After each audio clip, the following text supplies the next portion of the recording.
Ukrainai steidzami nepieciešama Amerikas Savienoto Valstu palīdzība. Ukrainas prezidents Volodimirs Zelenskis šodien oficiāli vērsās pie ASV prezidenta Donalda Trumpa atklātā vēstulē. Zelenskis lūdza Trumpu un ASV kongresu steidzami piegādāt raķetes zenīta raķešu kompleksiem Patriot un citām pretgaisa aizsardzības sistēmām, ņemot vērā pastiprinātos Krievijas uzbrukumus.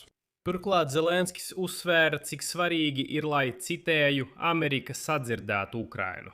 Tieši tāpēc viņš ir spiests vērsties pie Trumpa ar atklātu vēstuli. Acīm redzot, norādot, ka citi saziņas kanāli tagad vienkārši vairs nedarbojas. Un kā jūs saprotat, tas ir slikts signāls pasaulē. Zelenskis apliecināja, ka Ukraina nezaudēs, bet jautājums ir par to, cik ilgi vēl turpināsies šis karš, kas tagad skars arī Eiropu.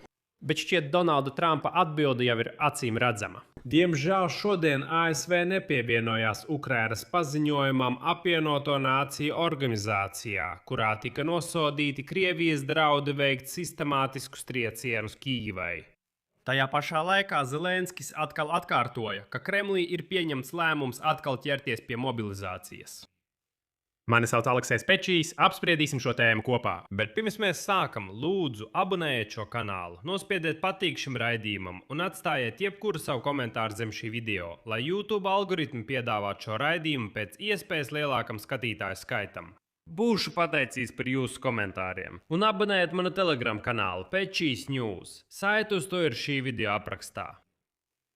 Tātad Volodimirs Zelenskis vērsās ar atklātu vēstuli pie Donalda Trumpa, Kongresa un Amerikas tautas ar lūgumu nodrošināt raķetes pretgaisa aizsardzības sistēmām Patriot, bet ne tikai. Tālāk es izklāstīšu galvenās tēzes no šīs atklātās vēstules.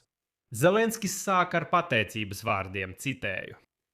Šajā piemiņas dienā, 25. maijā, es nolēmu jums uzrakstīt šo vēstuli. Kā jūs saprotat, vēstule tika uzrakstīta pirms dažām dienām. Ukrainā jau ir kļuvusi par tradīciju šajā dienā vērsties pie ASV ar pateicības vārdiem. Mēs zinām, ka pasaule būtu daudz drūmāka bez Amerikas līderības un apņēmības. Un mēs ļoti augstu vērtējam visu, ko jūs darāt, lai aizsargātu brīvību un cilvēku dzīvības. Pirms piemiņas dienas, naktī uz 24. māju, Krievija veica ārkārtīgi nežēlīgu triecienu Ukrainai. Katru dienu mēs redzam, cik daudz ļauna nodara terors no gaisa. Tāpēc mēs tik ļoti novērtējam katru atbalsta soli Ukrainas pretgaisa aizsardzībai. Bet pat atrodoties zem uzbrukumiem, mēs neatstājam savus draugus bez atbalsta. Kad Jordānija, Saudarābija, Katara, apvienotie Arābu Emirāti un Kuveita vērsās pie mums, es teicu, ka Ukraina nevar palikt malā. Un tālāk Volodimirs Zelenskis norādīja, ka ir nosūtījis Ukrainas speciālistus, lai palīdzētu stiprināt drošību un pretgaisa aizsardzību tuvajos austrumos, tostarp aizsargāt amerikāņu bāzes.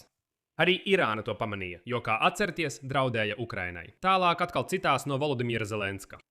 Mēs esam panākuši ievērojumu progresu aizsardzībā pret visiem drona veidiem, taču Ukrainai vēl nav izdevies izveidot savu pretgaisa aizsardzības sistēmu ražošanu.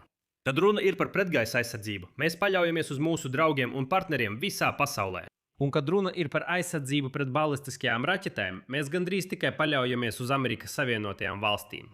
Patriot sistēmas joprojām ir visefektīvākais līdzeklis pret visiem Krievijas balistisko raķešu veidiem, un Ukrainas rokās tās ir pierādījušas savu nozīmīgumu. Tagad mēs redzam signālus no Maskavas, ka Krievija gatavojas pastiprināt savu terora kampaņu pret Ukrainu. Mēs saprotam, ka šodien ir liels pieprasījums pēc Patriot raķetēm arī citos reģionos. Mēs saprotam, ka ASV ir atbildīgas par savu aizsardzību un sabiedroto un partneru aizsardzību. Mēs saprotam, ka Eiropai ir jāuzņemas lielāka atbildība. Mums, nācijai, kas cīnās par izdzīvošanu, nav nekā sāpīgāka kā skatīties uz tukšām Patriot baterijām. Es lūdzu jūs palīdziet aizsargāt Ukrainas debesis no Krievijas raķetēm. Ukraina ir gatava iegādāties noteiktu skaitu Patriot sistēmu un pārtvērē raķešu tām. Un tad Zelenskis atgādināja un atzina, ka tas bija Donalda Trumpa lēmums 2018. gadā piegādāt Javelin raķetes, kas palīdzēja apturēt Krievijas tanku kolonas 2022. gadā. Viņš pateicās par piegādātajiem HIMARS, Atakams raķetēm, Bradley un F-16 iznīcinātājiem. Un tad Zelenskis norādīja, ka Ukraina jebkurā gadījumā nezaudēs. Jautājums ir tikai par to, cik ilgi karš turpināsies un kā uz to reaģēs Vašingtona. Tālāk vēl viens citāts. Vladimirs Putins ir zaudējis vēsturiskā perspektīvā. 5. kara gadā Krievija nav spējusi uzvarēt valsti, kuru atbalsta demokrātiskā pasaule. Šodien Ukrainas bruņotie spēki ir lielākā armija Eiropā un vienīgā ar kaujas pieredzi, kas ir gatava aizsargāt Eiropu. Mums paliek viens ārkārtīgi sarežģīts izaicinājums, ar kuru Eiropa pati netiek galā – Krievijas ballistiskie draudi. Mēs Ukrainā nezaudēsim. Bet kamēr Putinam paliek kaut vai viena būtiska priekšrocība konvencionālajos ieročos, viņš izvairīsies no konvencionālās diplomātijas. Šodien balistiskās raķetes joprojām ir viņa pēdējā priekšrocība kaujas laukā.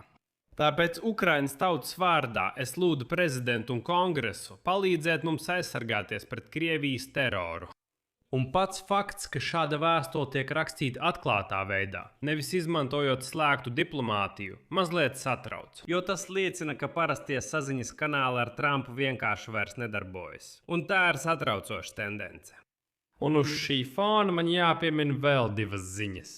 Amerikas Savienotās valstis ANO nepievienojās Ukrainas paziņojumam, kurā tika nosodīti Krievijas draudi veikt sistemātiskus triecienus Kijivai. Un dokumentā teikts sekojošais, citēju: Mēs aicinām uz pilnīgu, tūlītēju un beznosacījumu uguns pārtraukšanu, kā arī uzsveram steidzama nepieciešamību pieņemt konkrētus humanitārus pasākumus. Un šo paziņojumu atbalstīja gandrīz 50 valstis, tostarp Eiropas valstis, Lielbritānija, Kanāda, Austrālija, Jaunzēlande, Japāna un Dienvidkoreja. Taču Amerikas Savienotās valstis atteicās atbalstīt šādu aicinājumu. Un kamēr es ierakstu šo raidījumu, Krievija atkal uzbruk Ukrainai ar ballistiku, ballistiskajām raķetēm un raķetēm Kinžal. Un lūk, izdevums Ekonomists raksta, ka Ukrainas varas iestādes ir sākušas gatavoties ilgstošam karam. Tiek ziņots, ka Volodimirs Zelenskis jau devis rīkojumu gatavoties vēl 2-3 gadiem kaujas darbību. Saskaņā ar izdevuma datiem, gada sākumā Kijevā tomēr cerēja, ka sarunas ar ASV starpniecību varētu novest vismaz pie pagaidu vienošanās. Kijeva bija gatava apspriest karaspēka izvešanu no Donbasa ar nosacījumu par savstarpēju spēku atvilkšanu, kamēr Kremlis pieprasīja vienpusēju Ukrainas bruņoto spēku aiziešanu un atteicās pieņemt drošības garantijas Ukrainai, kas paredzēja citu valstu karavīru izvietošanu. Vladimirs Putins neapstiprināja nevienu no apspriestajiem vienošanās variantiem. Rezultātā atgādinu, 22. maijā ASV paziņoja par dalības pārtraukšanu sarunu procesā, bet Ukrainas prezidenta birojā šķiet tiešām gatavojas tam. Šeit likšu daudz punkti. Jūsu viedokļus, jūsu secinājumus rakstiet komentāros zem šī raidījuma. Abonējiet kanālu, nospiediet zvaniņu un neaizmirstiet uzspiest patīk. Ja vēlaties atbalstīt šī YouTube kanāla darbu, to var izdarīt ar jebkuru ziedojumu, izmantojot saitus un rekvizītus šī video aprakstā vai ar QR kodu uz jūsu ekrāniem. Ar to viss, saudzējiet sevi! Visiem atā!